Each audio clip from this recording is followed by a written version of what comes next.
మహాగణేశాయ నమః. శ్రీ వాసుదేవాయ. శ్రీమద్ రామాయణము కిష్కింధకాండ 14వ సర్గ. శ్రీరాముని అండ చూసుకొని సుగ్రీవుడు వాలిని యుద్ధమునకు కవ్వించుచో మహానాదమనర్చుట. రామ సుగ్రీవులందరూ త్వరగా వాలి పానల్లో ఉన్న కిష్కింధకు చేరి దట్టమైన ఆ వనములో చెట్ల చాటన పొంచి ఉండిరి.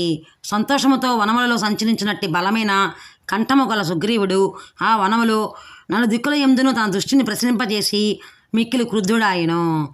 పిదప ఆ సుగ్రీవుడు వాలిని యుద్ధమునకు పిలుచుచో తన అనుయాయులతో కూడి ఆకాశమునకు చిల్లులు పడినట్లుగా భయంకర గర్జన చేసెను. అది వాయువేగమున మహామేఘమనర్చిన ఉరుము వలె భీకరముగా నుండెను.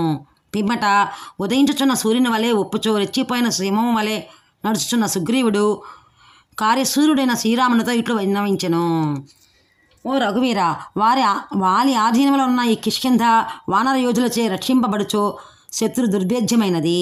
అది పుటము పెట్టిన బంగారు తోరణములతో విరాజులుచుండెను, ధ్వజ యంత్రములతో ఒప్పుచుండెను. అట్టి నగరమును మనము చేరితిమి. ఓ మహావీరుడా, లోగడ వాలిని వధింతును అని నీవు ప్రతిజ్ఞ చేసి ఉంటివి. వసంతకాలమును లతను వలె ఆ ప్రతిజ్ఞను నీవు సఫలమనర్చుకొనము.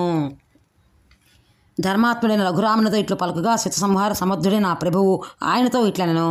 ఓ వానరోత్తమ, లక్ష్మణుడు గజసాహ్వము అను పేరు గల లతను పెకిలించుకుని వచ్చి గుర్తు కొరకు నీ కంఠంను అలంకరించినాడు. ఓ వీర, నీ మెడలో గల ఆ లతామాల చేత నీవు రాత్రివేళ ఆకాశం నక్షత్ర మాలికలతో ఒప్పుచున్న నిండు పున్నమి నాటి చంద్రుని వలె శోభిల్లుచున్నావు. ఓ వానర వీర, నేటి మీ ద్వంద్వ యుద్ధము సమయమున ఒకే ఒక్క బాణముతో వాలిని హతమార్చెదను. దానితో అతని వల్ల నీలో ఏర్పడిన భయము తొలగును, వైరము తీరిపోవును. మరణాంతాని వైరాణి అని గదా ఆర్యోక్తి. ఓ సుగ్రీవ, సోదరుని రూపంలోనున్న నీ శత్రువును ఒక్కసారి చూపించిన చాలును.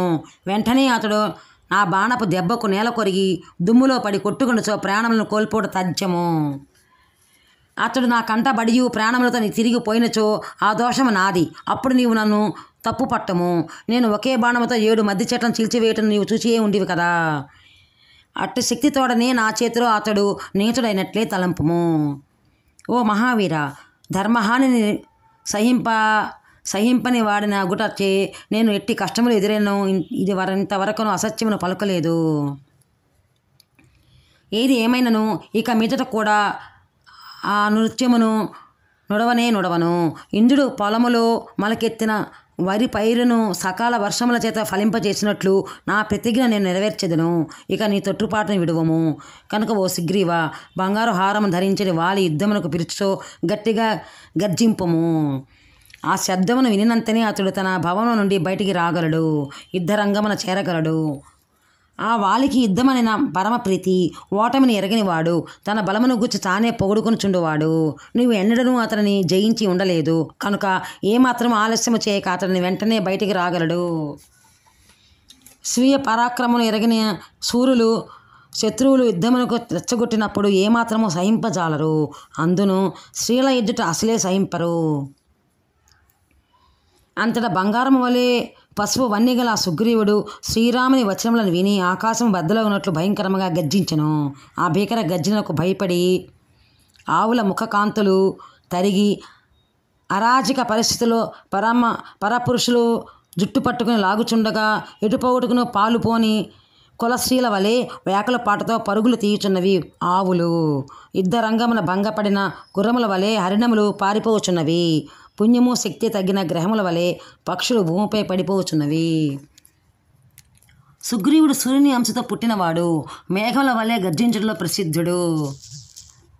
గాలుల వేగము వలన ఎగిరిపడుచున్న తరంగముల గల సముద్రుని వలె శౌర్యముచే వృద్ధి పొందిన తేజస్సు గలవాడై అతడు భీకరముగు నాదనం చేసెను. ఇది వాల్మీకి మహర్షి విచితమే ఆది కావ్యమైన శ్రీమద్ రామాయణం నందలి కిష్కింధకాండ నందు 14వ సర్గ సంపూర్ణము. ధన్యవాదములు. జై శ్రీరామ్.